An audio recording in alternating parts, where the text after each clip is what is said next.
My name is Gregory Nebel, and this is King Henry IV.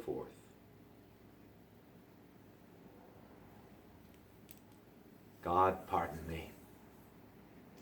Yet let me wonder, Harry, at thy affections which do hold a wing quite from the flight of all thy ancestors.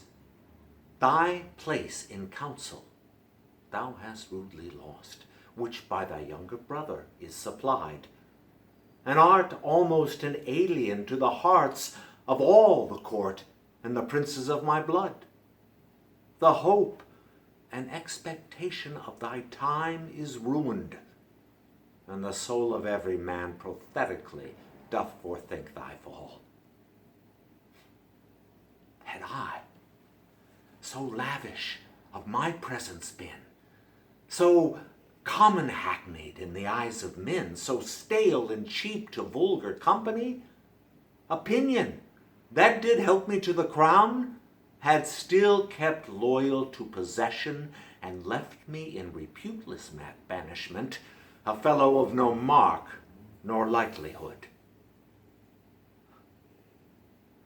By being seldom seen, I could not stir, but like a comet I was wondered at, that men would tell their children, this is he. Others would say, where, which is Bolingbroke? And then I stole all courtesy from heaven, and dressed in such humility that I did pluck allegiance from men's hearts, loud shouts and salutations from their mouths, even in the presence of the crowned king. Thus did I keep my person fresh and new, my presence like a robe pontifical, ne'er seen but wondered at. And so my state, seldom but sumptuous, showed like a feast, and won by rareness such solemnity.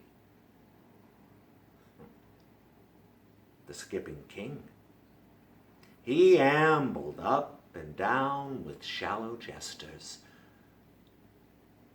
and rash bavin wits, soon kindled and soon burnt, carded his state, mingled his royalty with capering fools, had his great name profaned with their scorns, and gave his countenance against his name to laugh at jibing boys and stand the push of every beardless vain comparative, grew a companion to the common street, enfoffed himself to popularity, that, being daily swallowed by men's eyes, they surfeited with honey, and began to loathe the taste of sweetness, whereof a little more than a little is by much too much.